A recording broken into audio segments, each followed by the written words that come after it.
Okay, welcome students. Our today's topic is Introduction to Bioremediation.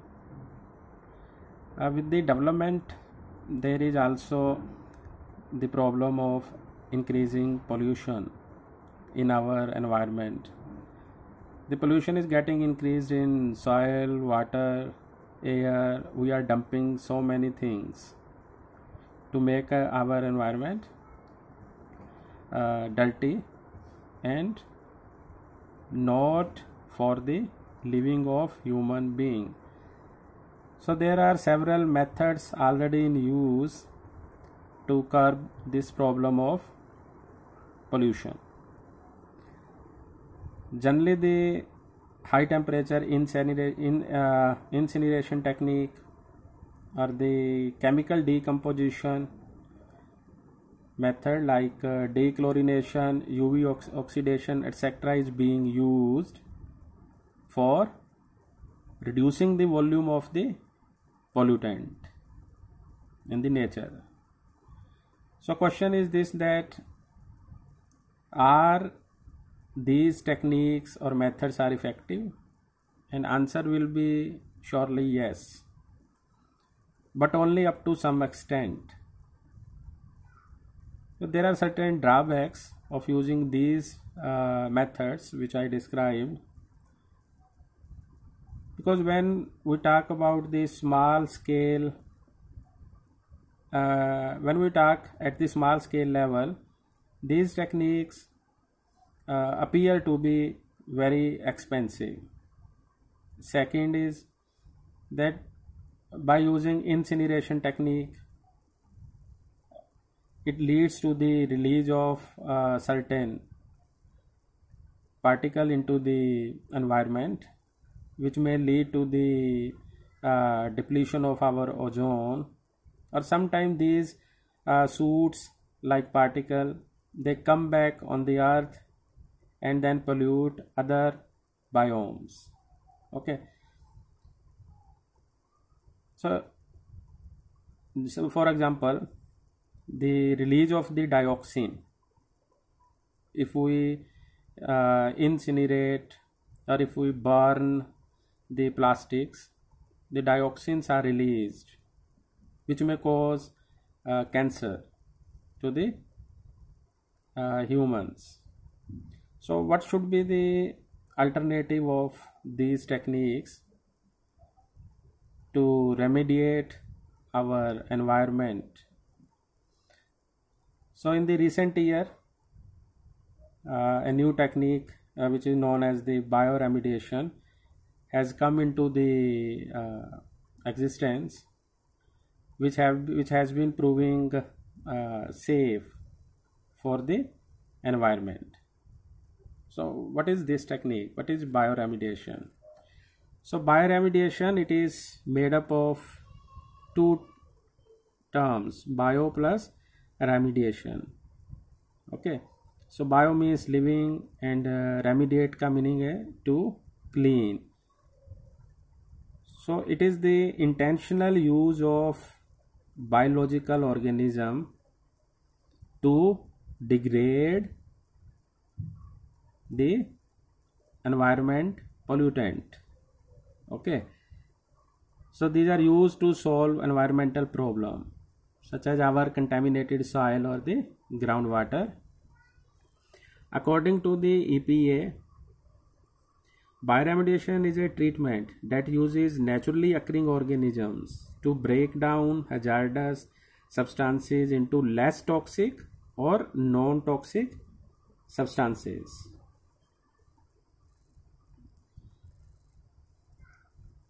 And the organisms which are used in this process for cleaning our environment, these are known as the bioremediator, and these include bacteria, fungi or plants. If we talk more specifically, the use of plants to clean our environment, it comes under the another term, the phytoremediation. Okay, and bioremediation is used when mainly microorganisms are involved in the process. Broadly, bioremediation involve the phytoremediation if we talk.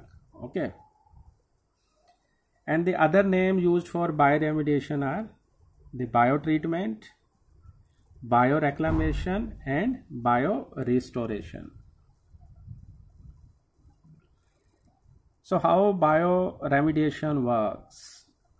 Okay, if we talk about the microorganisms, the bacteria belonging to the genus Pseudomonas are the most predominant in degrading the environmental pollutants. And out of these pollutants, the xenobiotics are effectively degraded by the bacteria of this genus. अब what are the xenobiotics? Xenobiotics हैं क्या? These are the unnatural chemical synthetically synthesized chemicals like herbicides, phenols, hydrocarbon, pesticide or PCB. Okay, polychlorinated biphenyls. And besides Pseudomonas, other strains of bacteria include Micrococcus, Nitrosomonas, Nocardia, etc. So these microorganisms use the organic contaminant for their growth. So generally they act on these contaminant and convert or transform them into the less toxic form, which can be utilized by these bacteria for their anabolic processes. So the transformation of these pollutant is carried out by the two ways. By these bacteria, these are the aerobic transformation as well as the anaerobic transformation. So if we talk about the aerobic transformation, this aerobic transformation involve the use of the molecular oxygen. So molecular oxygen serve as the electron acceptor in case of this aerobic respiration. So if we talk about anaerobic transformation, and here the conversion of pollutant into the less toxic form is carried out in the absence of oxygen. So anaerobic respiration, fermentation and methane fermentation, these come under the anaerobic transformation. अब फ़र्क क्या है इसमें anaerobic respiration and fermentation and methane fermentation में? Anaerobic respiration, like aerobic respiration, it starts with the carbohydrate substrate, which is the glucose. Okay, but the final electron acceptor in case of aerobic is oxygen. Here it may be some other, like nitrogen, it can be sulfur. Okay, so result in the formation of hydrogen sulfide in case of the sulfur bacteria, like this. So this anaerobic respiration, it is carried out in the prokaryotes which are living in the low oxygen environment like bacteria. So in aerobic and anaerobic respiration, ATP is produced, but in the final electron receptor is different. Fermentation, there is no ATP formation. Here the pyruvic acid which is formed receive the electron from the NADH and gets converted into either into the lactic acid or into the ethanol, depending upon the cell in which the process of fermentation is carried out. Okay, and if we talk about the methane fermentation, it is carried out by this the group of the bacteria which involve the acetogenic and methanogenic bacteria. So this methane fermentation, basically the bacteria act upon the polymeric compounds like lipid proteins and convert it into the methane by undergoing several steps. Okay, so there is no need to go into the detail here.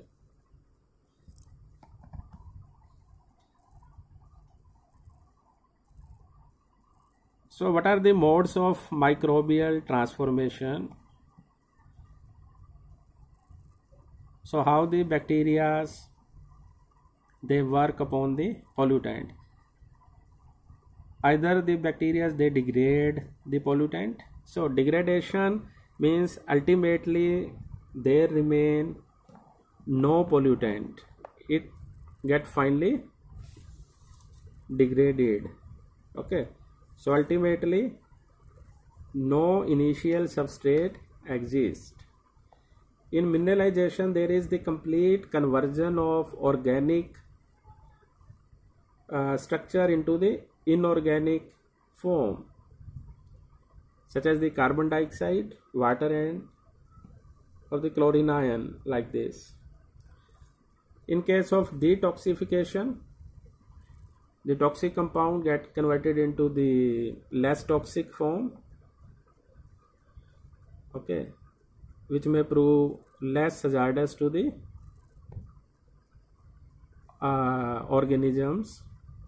other organisms living in the soil.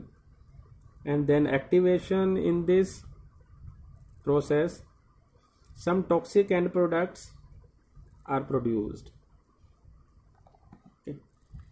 And while carrying out this transformation, there are several reactions involved in the process. These are the hydrolysis, cleavage, oxidation, reduction and the substitution.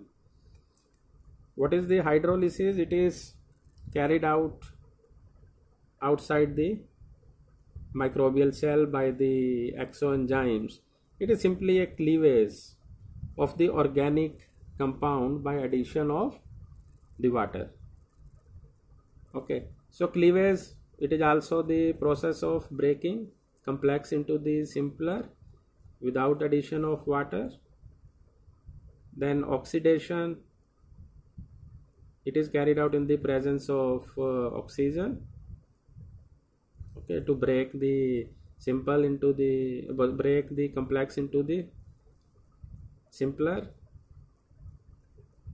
Then similarly the reduction reaction and the substitution.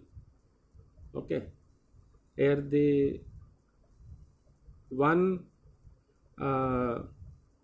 there is the substitution of the one group with the other, so that the nature of original substance get changed. Okay. Now there are several factors required for the microbial bioremediation. The process of bioremediation, it depends on the several factors. One is the microbial population. What type of microbes are present? Okay, whether they are so much active to degrade the pollutant or they are having less potency for degradation. Okay, so stable kind of organisms that can biodegrade all the contaminants must be present. Second thing is the oxygen. Okay, because oxygen act as the electron acceptor. So if oxygen is present, if enough oxygen is present to support the aerobic biodegradation, the process will carry out at its maximum rate. Then the water. So water, basically the soil moisture should be from 50 to 70% in the soil. Otherwise the availability of the metals or minerals in the soil will not be available to the bacteria for the degradation. Then nutrients, So polluted soil is only deficient in the nitrogen and the phosphorus. So the nitrogen and phosphorus, they are required to support the good microbial health. So these are provided in the usable form. Okay, phosphate form for phosphorus and ammonium form for the nitrogen. Then temperature and pH is required, because some enzymes, bacterial enzymes, they work at specific temperature. So temperature requirement is 0 to 40 degrees Celsius, and the pH requirement is 6.5 to 7.5. Because the change in the pH, it may alter the availability of the metals for the biodegradation to the microbes. Then types of the bioremediation. So depending upon the removal of the contaminant and the method of clearing the soil, water, etc., there are two type of the bioremediation strategies. One is in situ and other is the ex situ. In situ bioremediation means cleaning the soil or water at its native place without disturbing the present you can say environment. Okay, without disturbing the soil, without disturbing the environment, this process is carried out. So, and in ex situ bioremediation process, the soil is excavated from the original place, and then carried out at some other place for the remediating purpose. Okay. So in situ bioremediation further is of two types: intrinsic bioremediation and the engineered bioremediation. Intrinsic bioremediation, it is the innate capability of the microorganisms, inborn you can say capability of the microorganisms, or the natural ability of the microorganism to bring out to the degradation process. So how much natural capability can be utilized, it depends upon the environmental conditions. So if the environmental conditions are not congenial for the natural habitat, जो bacteria वहाँ naturally हैं, and the conditions if not congenial, then bioremediation cannot be carried out effectively. Or if the microorganisms are poorly adapted and there is limited supply of the electron acceptors, okay, like oxygen, and there is also the poor supply of the nutrient, in those cases the engineered bioremediation is carried out. It is also known as the accelerated bioremediation. So engineered bioremediation, it accelerates the desired biodegradation reactions by encouraging the growth of more microorganisms via optimizing physicochemical conditions. Okay, so we have to engineer a system which can enhance the ability of the microorganisms present in the particular environment. So it can be carried out by two methods: biostimulation or bioaugmentation. So biostimulation में क्या होगा? Suppose bacteria are there, suppose 10 bacteria are there, and conditions are not so congenial that degradation can be carried out.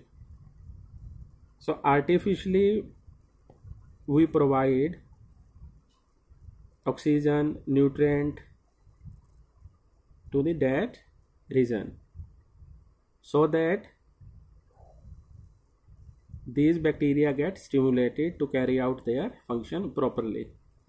In bioaugmentation,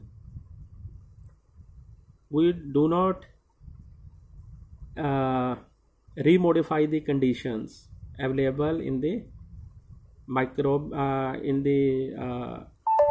microbial areas, but just we add the consortium of bacteria. So पहले 10 हैं bacteria, we add 90 more. Okay, so process get augmented, process get enhanced, क्योंकि conditions वहाँ normal हैं, but उस normal condition में fast work करने के लिए more strain of the bacteria are added. Okay,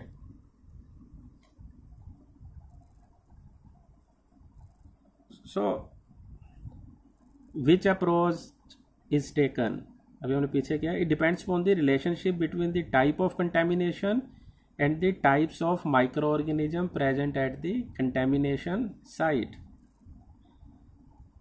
Suppose if the microorganism already present are appropriate to break down the type of contamination, we only need to feed these microorganisms by the addition of fertilizer, nutrient, oxygen, phosphorus, etc. Means कि organisms के अंदर ability है to break down the type of contaminant, but conditions नहीं है.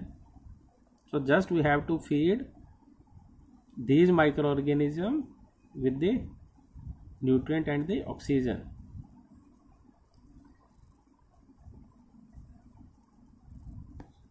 So there are several techniques to carry out this ex situ and in situ bioremediation. In situ bioremediation techniques involve bioventing, biosparging, bioslurping and phytoremediation. Ex situ bioremediation, it involves two systems, solid phase system and the slurry phase system. In solid phase system there are further two methods, composting and land farming. In liquid phase system again there are two methods, air lagoons and airlift reactors. So we will study one by one all these. So what is the bioventing? It is the one of the most common approaches in the soil. Okay, it is a kind of biostimulation. Okay, so what we do in this process, just the blowing of air from atmosphere into the contaminated soil is done, and this technique is used for cleaning the soil at the unsaturated zone. Okay, now what is the unsaturated zone of the soil? The unsaturated zone is that part in the soil where the water is present in between the soil space. Okay, means soil particles are not sinked into the water, only water present in the spaces between the soil particle.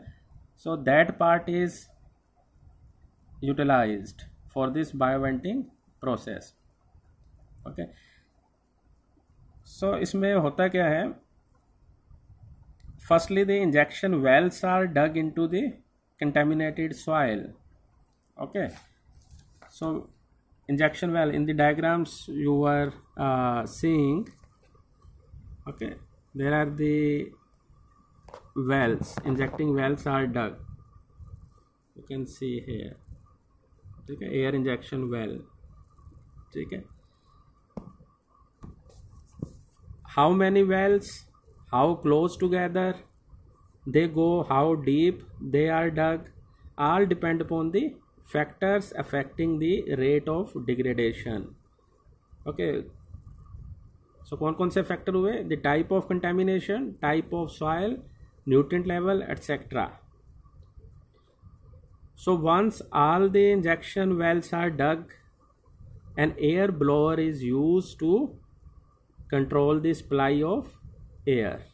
Okay, you must be seeing this air blower in the diagram. Okay, a vacuum is also applied at some depth in the containment soil. And with, अब वो vacuum का क्या काम है? Vacuum generally it sweep out any volatile organic compound if present in the unsaturated soil zone. Okay, and this method is mainly used for restoring the sites which are polluted with light spilled petroleum products like toluene, as well as it is used to remediate the soil contaminated with pesticides, wood preservative, chlorinated solvents, etc. Now there are several limitations. If the soil is less permeable and having very low moisture content, or if it is highly saturated soil. Okay.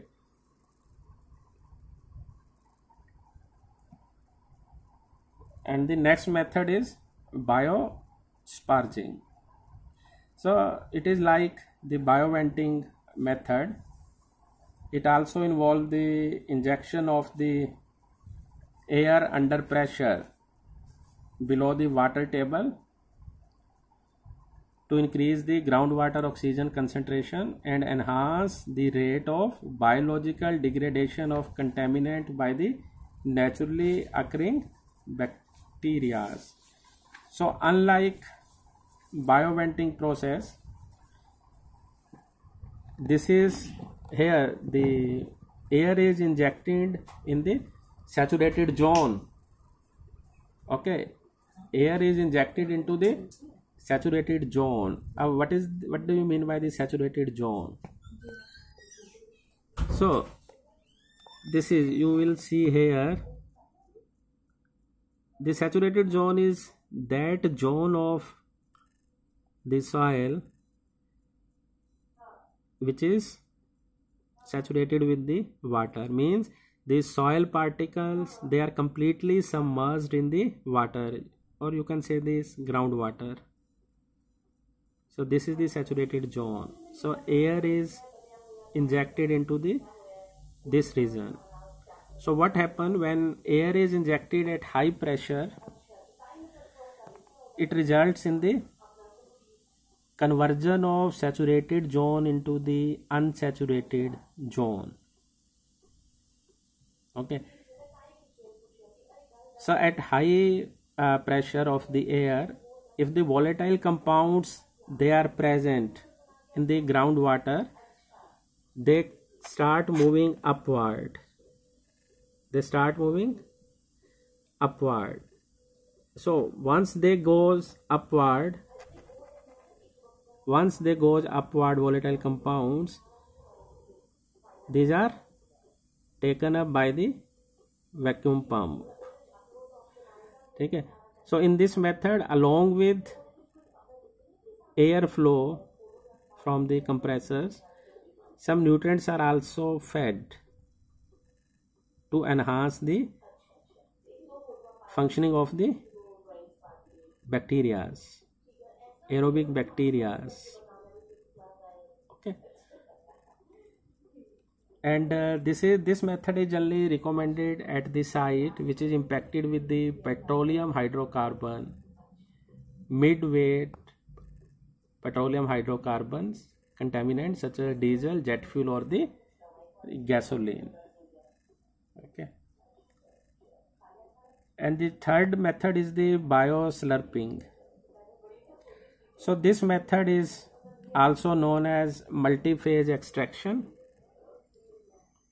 and this combines the vacuum enhanced pumping and the bioventing approach, okay, to achieve this soil groundwater remediation. Okay, सो यहाँ लिखा भी आपने कि बायोस्लर्पिंग combines the two approaches of bioventing and the vacuum enhanced free product recovery approaches. Okay, so this process is effective in removing the free product that is floating on the water table. Okay, so it is designed for the free product recovery such as light non-aqueous phase liquid. In the diagram you will see this. So in this system a slurp is used. Now what is this slurp? So slurp is a tube with the adjustable height. It is the tube with the adjustable height that extend into the free product layer. So this is the free product layer. Okay,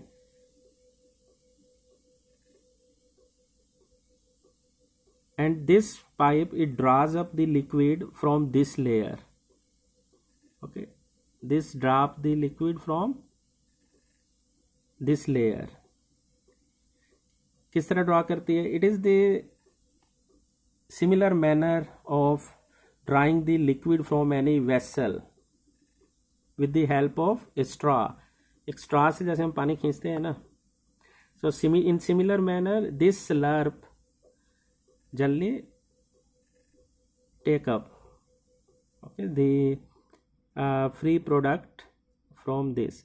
So once the level of these free product start decreasing, the free floating products from the side by regions, they start entering into the air, in this region. So ultimately what happen? The free product, they keep on entering into this, a box, which is the hydrocarbon water separator box. So here the product gets separated from the water before it get separated from the air.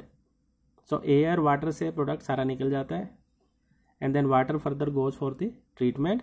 Ultimately when all the free product get removed from here, then further only the process of bioventing keep on. Okay,